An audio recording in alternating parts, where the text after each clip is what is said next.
Voilà, je pense que ça enregistre. Bon, bonjour à toutes. En tout cas, bienvenue aux dernières arrivées dans le groupe. Voilà, on commence à être tout doucement un beau petit groupe.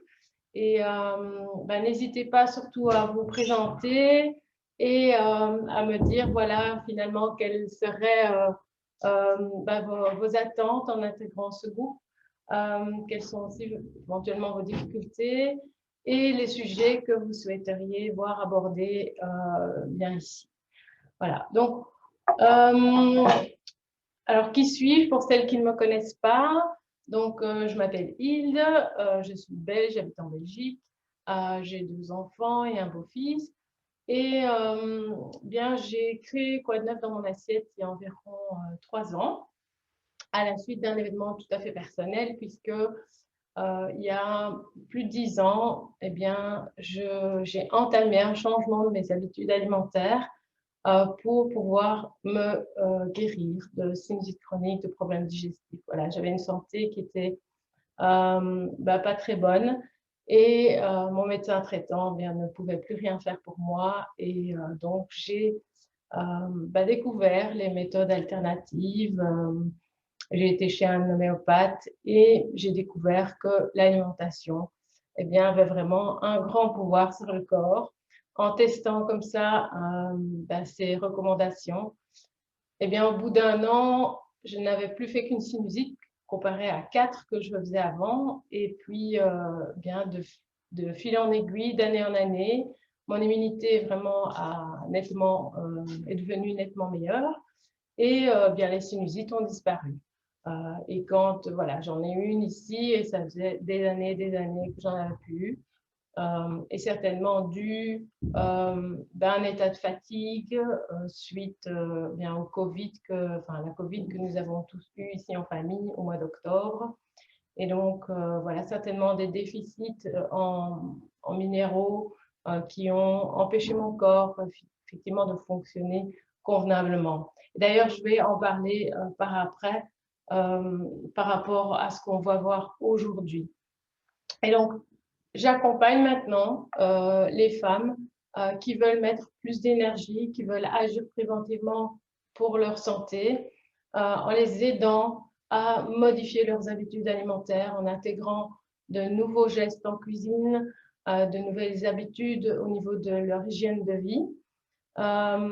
Et tout ça, dans le plaisir et la gourmandise. Et c'est par ce cours aujourd'hui, j'ai envie de vous démontrer qu'on peut vraiment manger sainement, mais en se faisant plaisir. Donc ça, c'est important. Accessoirement, donc je suis nutritionniste, puisque quand j'ai découvert le pouvoir de l'alimentation sur le corps, j'ai voulu en savoir plus. Et j'ai également une formation de coach et j'ai fait plusieurs formations dans le développement personnel. Et donc, j'allie tout ça ensemble pour pouvoir aider ces femmes, en tout cas, par rapport à leur blocage, leurs fausses croyances et ce qui les empêche d'avancer vers un objectif, voilà, qu'elles se sont fixées, comme être en énergie et être en santé. Alors, j'espère que vous vous sentez bien. Et donc, ce live aujourd'hui, c'était à la fois pour célébrer le printemps qui arrive. Aujourd'hui, on a la chance d'avoir le soleil, donc c'est chouette. Et donc, en ce moment, c'est aussi le moment de la détoxification du corps. Au printemps, les anciens avaient pour habitude de manger des aliments qui leur permettaient de détoxifier leur sang, d'aider le foie, voilà, à éliminer les toxines accumulées, les petits kilos en trop, s'ils en avaient. Mais bon, en tout cas, pour nous actuellement, c'est sûr que nous avons un mode de vie sédentaire et donc on a tendance, voilà, pendant l'hiver à manger plus chaud, plus gras, puis il y a les fêtes aussi. Il y a beaucoup de fêtes qui se cumulent et donc souvent on arrive au printemps et on a quelques kilos en trop. Mais la détox, elle a aussi finalement ce but de vous détoxifier, aider le foie à éliminer toutes ces toxines qui s'accumulent en lui, parce que les toxines sont apportées par l'alimentation, mais elles sont aussi apportées par la pollution environnementale, par les médicaments. On appelle ces molécules les xénobiotiques, donc ce sont toutes des nouvelles molécules que l'homme a inventées, a produites depuis plus de 100 ans. Il y en a énormément et donc toutes ces molécules, ben, finalement, le foie n'est pas habitué à les évacuer, le corps n'en veut pas et donc si on a une alimentation qui est, je veux dire, pas très bonne, si on a tendance à boire quand même de l'alcool, si on ne fait pas attention à ce qu'on met sur sa peau, ce que l'on respire, etc., on peut vite voilà, fatiguer son foie. Et au fur et à mesure des années, le foie, bien, il en a marre et il a du mal bien, de fonctionner convenablement. Et donc, il y a des petits symptômes qui apparaissent, comme ben, un teint qui est terne, une fatigue chronique, une inflammation, des problèmes de digestion. Et ça, souvent, c'est le signe d'un foie fatigué. Et donc, il faut l'aider. Et au printemps, bien, c'est le meilleur moment pour pouvoir l'aider parce que la nature nous apporte des légumes, en tout cas des légumes qui ont des vertus détoxifiantes. Donc voilà. Et outre le fait que ben, moi, j'ai commencé aussi une détox avec un groupe de clientes, bien, j'avais envie de vous démontrer que l'alimentation détoxifiante peut être aussi gourmande. Donc, quand je parle de détox, ben, ça ne veut pas dire nécessairement manger voilà, de manière fade, quelques feuilles de salade, avoir faim. C'est sans saveur aussi, souvent l'alimentation saine est perçue de cette manière. Et ici, ben, je vous proposais de réaliser quelque chose de très facile. La seule condition, c'est que vous ayez un blender. Alors, je vous donnerai un petit truc si vous n'avez pas de blender, parce qu'il est possible de réaliser le smoothie vert sans blender. Mais c'est vrai que le blender, pour moi, est un outil de l'alimentation saine. Et maintenant, les prix se sont beaucoup démocratisés. On peut avoir un blender entre 200 et 300 euros. Or que moi, quand j'ai acheté mon blender professionnel, il m'a coûté beaucoup plus que ça, 3 fois le prix. Et mais bon, maintenant, il a plus de 10 ans et il fonctionne toujours. Donc, mais en tout cas, sachez qu'il y a vraiment possibilité de s'outiller de manière voilà, peu onéreuse. Et donc, en cuisine, ce que je vous recommande, c'est d'avoir un blender, d'avoir soit un cuit vapeur ou des marguerites. Donc, des marguerites, je vais vous montrer ce que c'est. Donc, c'est ces petits paniers qu'on met dans le fond de la casserole qui permettent de cuire à la vapeur. Et bien sûr, bien, il faut un bon couteau et une planche. Ça, c'est le plus important. Donc, un couteau qui coupe bien, parce que quand votre couteau ne coupe pas bien, c'est comme ça que vous risquez de vous blesser, parce que la lame va glisser sur le légume ou le fruit et bien couper votre doigt. Donc, surtout avoir un couteau bien aiguisé. Voilà. Alors, le smoothie vert, c'est quoi? Le smoothie vert, c'est un smoothie. On parle beaucoup de smoothie voilà, dans les médias, etc. C'est souvent à base de fruits. Et le smoothie vert, il a la particularité d'être à base de légumes verts et de fruits. Alors, pourquoi les légumes verts? Eh bien, parce qu'un légume vert contient de la chlorophylle, notamment, qui a des vertus détoxifiantes et qui également va permettre de protéger le foie. La chlorophylle voilà, va donner aussi un petit coup de boost. Et puis les légumes verts eh bien, sont riches en fibres également. Ce sont ce qu'on appelle ils font partie de la catégorie des sucres lents. Et ensuite, ils apportent évidemment des vitamines, des minéraux, des antioxydants parce qu'on va les utiliser crus. Quand vous cuisez, même à la vapeur, il y a toujours une perte de nutriments. Et ici, l'avantage du smoothie, c'est que tout est cru et donc vous avez vraiment un bon apport de vitamines et de minéraux et d'antioxydants. Et si vous utilisez des herbes, vous avez même les huiles essentielles de ces herbes, donc c'est très très bon. Donc voilà. Alors, oui, et alors une petite différence aussi, le smoothie vert, à la différence du jus vert, c'est que dans le smoothie, on va garder toutes les fibres, même si elles sont coupées donc par la lame et qu'elles sont mixées, les fibres sont là. Et donc, voilà, c'est plus consistant, ça peut plus servir de repas également, on verra. Tandis que le jus vert est très très vite assimilé et digéré puisqu'il n'y a plus les fibres, et très riche, très concentré en vitamines, minéraux, antioxydants.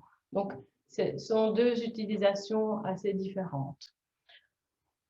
Alors, je vous préviens tout de suite, c'est un test aujourd'hui, donc voilà, vous m'excuserez pour les petits ratés avec la caméra, si jamais, j'espère que vous verrez très bien. Donc, je vous avais proposé de préparer certains ingrédients. On va les revoir ensemble. Donc, moi ici, j'ai prévu donc du céleri. Je vais mettre, voilà. J'ai prévu du céleri, j'ai prévu du pourpier, une pomme, 2 tranches d'ananas, de l'eau de coco et des noix de cajou. Alors, ce qui est important dans le smoothie vert, donc il est composé de quoi? Bien, je vous ai dit du légume vert. Et ensuite, on ajoute un fruit frais pour adoucir. Donc, le côté gourmand, il est là finalement, c'est qu'on va ajouter un fruit. Alors, pour que le smoothie vert soit digeste, je vous conseille de ne pas vous lancer dans trop de fruits et d'utiliser des basiques comme l'avocat, la pomme ou la banane. Donc ça, c'est vraiment le basique. Disons que ce sont des fruits qui vont être plus facilement digérés. On peut ajouter une orange, on peut ajouter une pêche, voilà. Il faut faire attention que le fruit, évidemment, ne doit pas être trop coloré, parce que sinon, vous allez obtenir un smoothie d'une drôle de couleur. Hein. Si vous mettez, par exemple, des fraises avec le vert, voilà, vous aurez un smoothie brun. Hein, n'oubliez pas aussi cet aspect visuel qui est finalement très important dans l'aspect gourmand, surtout si vous en donnez à vos enfants. Ensuite, on peut utiliser un fruit séché réhydraté. Donc, moi ici, c'était l'ananas. On utilisera l'eau de réhydratation. Alors, ça, c'est pour la petite note sucrée. Alors, ce n'est pas obligatoire. Voilà, c'est si on veut ajouter cette petite note sucrée en plus, surtout pour les personnes qui ont l'habitude de manger pour le moment assez sucré, qui n'ont pas encore bien été assez loin dans la diminution du sucre. Je leur conseille ce petit fruit séché réhydraté parce que ça sera du sucre naturel quand même, mais ça ne sera pas, voilà, ça sera agréable au goût. Sachez que au plus vous allez diminuer les quantités de sucre dans votre alimentation, au plus vos papilles gustatives vont également diminuer la sensation sucrée. Donc, moi, par exemple, bon, ici, j'ajoute ces ananas parce que je vais garder le smoothie pour les enfants pour 4 heures. Mais pour moi, par exemple, je n'ai plus besoin de mettre de l'ananas, ça me semble assez sucré. Voilà, parce que j'ai tellement l'habitude de manger sans sucre que mes papilles gustatives se sont habituées comme ça. Ensuite, on aura le liquide. Alors, le liquide, je vous ai montré l'eau de coco, mais vous pouvez mettre de l'eau pure, de l'eau de qualité, d'accord? Pas de l'eau du robinet, s'il vous plaît, parce qu'elle est quand même riche en chlore. Ensuite, eh bien, une source de gras. Alors ici, la source de gras, elle serait apportée par les noix de cajou. Elle peut être apportée par l'avocat. Elle peut être apportée également par un filet d'huile riche en oméga 3, comme l'huile de lin, l'huile de noix, l'huile de caméline, donc une huile qui est assez neutre, qui ne va pas trop influencer le goût de votre smoothie. Le gras est important pour deux choses. Un apport de bon gras pour l'organisme, c'est important parce que les oméga 3, comme je vous le rappelle, ne sont pas produits par le corps et donc doivent être apportés par l'alimentation et font cruellement défaut dans la plupart des assiettes actuellement. Et donc le corps est souvent en carence d'oméga 3, donc c'est important qu'ils soient apportés via l'alimentation. Et en plus, eh bien, la graisse va diminuer l'index glycémique de votre smoothie. Et donc, le sucre qui se trouve dans le smoothie passera beaucoup moins vite dans le sang. Donc, la digestion sera plus lente, elle sera ralentie. C'est un peu comme avec les sucres lents.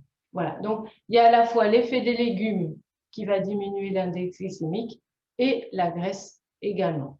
Voilà. Ici, je vais préparer le smoothie.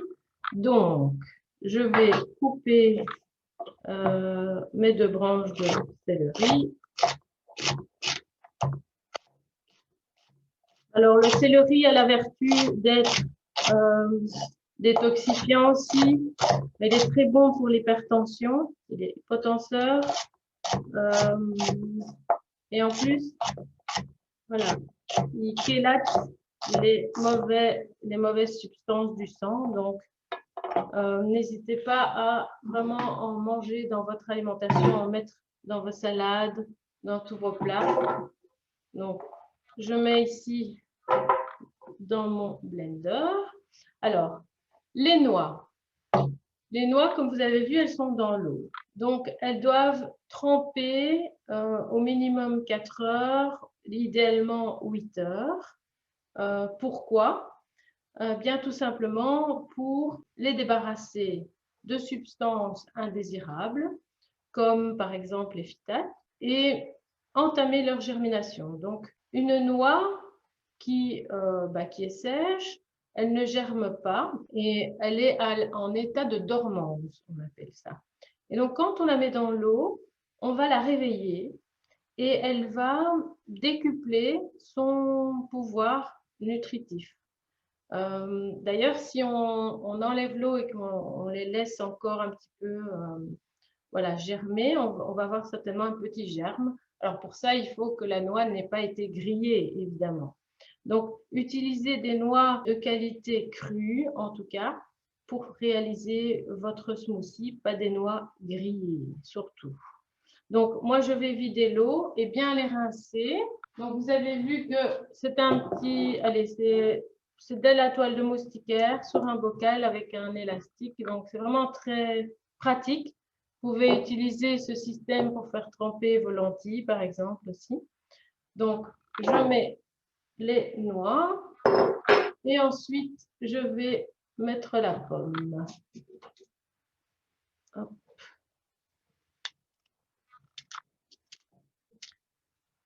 Les noix, vous pouvez utiliser pour faire votre smoothie vert, vous pouvez utiliser des noix de cajou, des amandes émondées, toujours pour les aspects visuels. Mais si vous êtes allergique aux noix, vous pouvez également utiliser des graines. Alors, ce qui va encore bien dans les smoothies, c'est les graines de tournesol et les graines de chia ou les graines de lin. Alors, attention, les graines de lin, je vous vois, Les graines de lin et les graines de chia sont des graines mucilagineuses. Donc, c'est-à-dire qu'au contact de l'eau, elles vont produire un mucilage. Donc, c'est comme une petite substance un peu gluante. Et donc, ces graines-là, on ne les trempe pas, bien sûr, parce qu'on ne pourra pas les rincer. Donc, on va directement les mettre dans le blender. Tandis que les graines, comme les graines de tournesol ou ça peut même les graines de sésame, là, elles doivent tremper et être bien rincées. Voilà, donc je vais ajouter également la tranche d'ananas avec son eau de réhydratation. Alors, à la place de l'ananas, vous pouvez bien sûr utiliser un abricot séché, une date, voilà, n'importe quel finalement fruit séché. Et puis, bien ici, vous voyez, j'en suis ici à mon blender. Je vais mettre une bonne, même 2 poignées. Voilà. Moi, j'aime bien qu'il y ait 2 poignées et de l'eau de coco.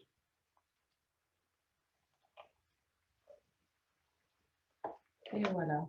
Alors, à cela, vous pouvez donc le mixer, je vais le faire après.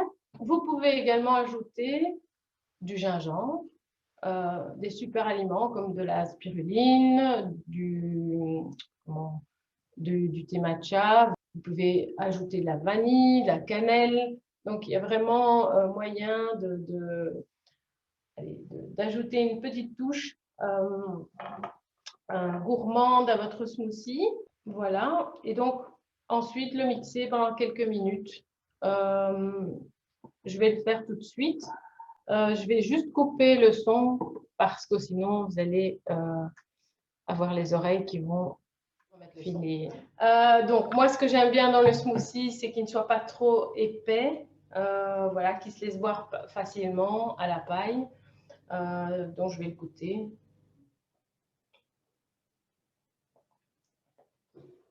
Ben, ici, on sent bien le pourpier. Donc, et il me plaît. Donc, petite touche sucrée, donc pas trop sucrée, pas trop amer, on va dire, apporté avec la verdure. Donc voilà, il faut essayer de trouver un équilibre. Alors, vous pouvez vraiment utiliser tous les légumes verts que vous voulez, que ce soit du kale, que ce soit des épinards frais. Voilà. Alors, oui, ce que je n'oublie pas, si vous n'avez pas de blender, que faire? Si vous avez un mix-soup, par exemple, ben, rien qu'avec un mix-soup, vous pouvez déjà faire un petit smoothie vert. Alors, ce que je vous conseille, c'est d'utiliser évidemment une verdure qui va vraiment se mixer facilement. Le pourpier, c'est quelque chose qui se mixe facilement, ou les baby épinards, donc pas des légumes trop filandreux. Ensuite, à la place des noix, vous pouvez utiliser la purée d'amandes ou la purée de cajou. Et utiliser, voilà, peut-être une banane ou un avocat qui sera beaucoup plus moelleux qu'une pomme à mixer. Voilà, donc j'espère que ces explications vous ont plu. Alors, je voulais aussi vous parler de la sortie de notre livre Bien-être et vitalité au rythme des saisons.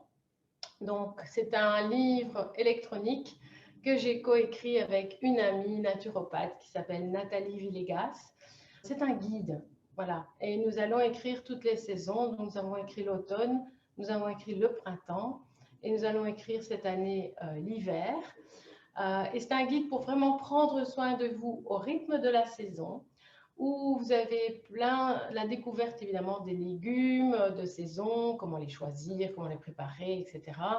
Des recettes, vous avez des idées repas, vous avez également des recettes cosméto pour avoir une belle peau, prendre soin de vous. Il y a des vidéos, il y a des audios, il y a des routines. On vous parle des huiles essentielles, des fleurs de bac. Donc, c'est vraiment un guide pour prendre soin de vous qui va vous accompagner toute votre vie. Et voilà, je voulais vous le faire découvrir parce qu'en tout cas, nos premières lectrices, nous l'avons lancé l'année passée, vraiment sont enchantées. On a vraiment des chouettes retours. Si nous sortons la 2e édition, on a amélioré un petit peu, on a fait une table des matières cliquables. Et bien, on espère bientôt pouvoir, en tout cas, le sortir en édition papier. Et donc voilà, je vais vous mettre le lien en dessous de bien la vidéo pour que vous puissiez aller le découvrir. Voilà, je vous souhaite en tout cas bien une belle découverte, une belle dégustation et à très bientôt.